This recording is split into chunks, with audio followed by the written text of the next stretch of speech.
What's up, everyone? It's Jacob Kotsnick here back for another episode of the Michigan State Spartans Insider Podcast, post-game edition. You won't be seeing this till Friday, but this is me after the game. San Jose State. Final score, though, Michigan State 79, San Jose State 60. If you did not catch the game, quick recap for yourself. 19 points, I don't think really indicates how this game went. You can think of this two different ways. Maybe you can look at it that it was 46-23 at halftime. Really good first half for Michigan State, no doubt about it. Second half, though, definitely not a very good half of basketball. They're definitely their worst that they've had during so far this year. It got down to 10 points at one point in this game. That was late-ish into the second half. Like, it was kind of one, like, it never got to the point where you're wondering, like, oh, could this, like, actually kind of be a real comeback attempt? Yeah, the latest it was down to 10 with 4:40 left. Michigan State ended the game.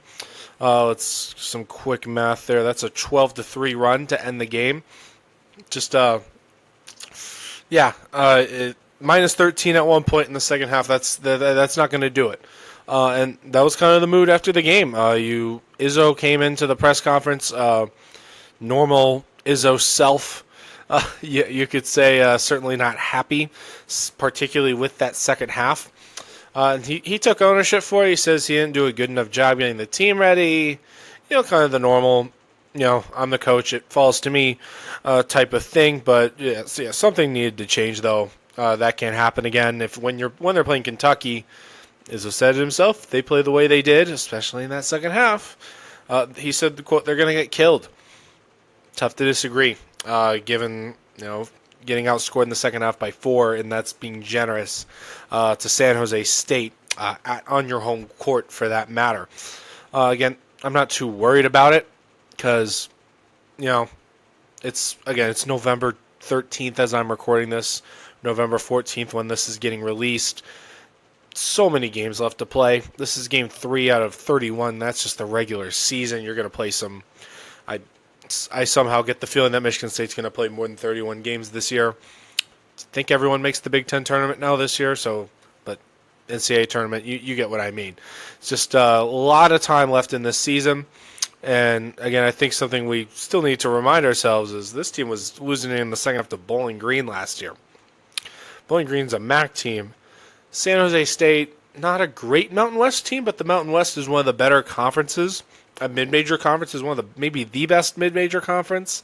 I think there is. They get multiple bids in the NCAA tournament pretty much every single year. You remember New Mexico in the second round of the NCAA tournament last season. Better team than San Jose State, but that's a Mountain West team, and they gave Michigan State a real good fight in that one. Again, that's a real good Michigan State team. So you kind of think about that.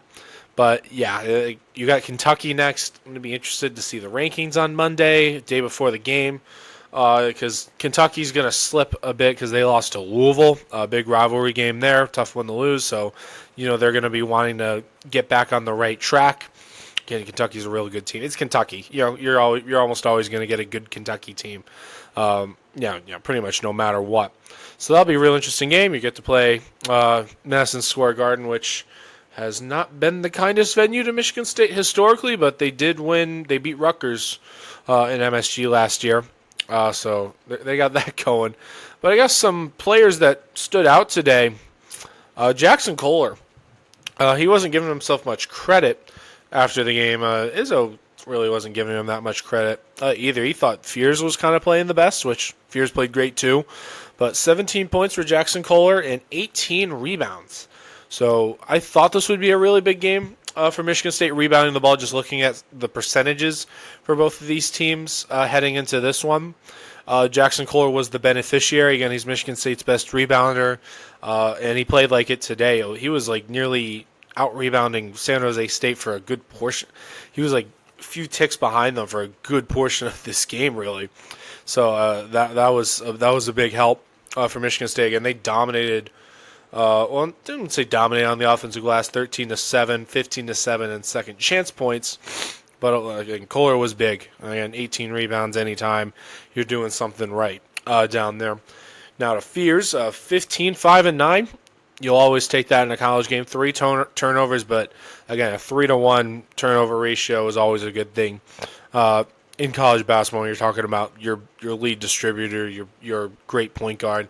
I thought Fears was also had another really great game today, especially down the stretch. He had most of his points later. Well, I wouldn't say maybe not most, but he had a lot of his points later on in this game. He had a couple of threes. He had three of the 6 made threes today. So that's a welcome sign as well, because Michigan State would really like to see Jeremy Fears kind of turn that up a notch, his ability to hit from deep. Cooper had another nice game. He left some food on the table. He went 6 for 7 from the field, 17 points, career high for him.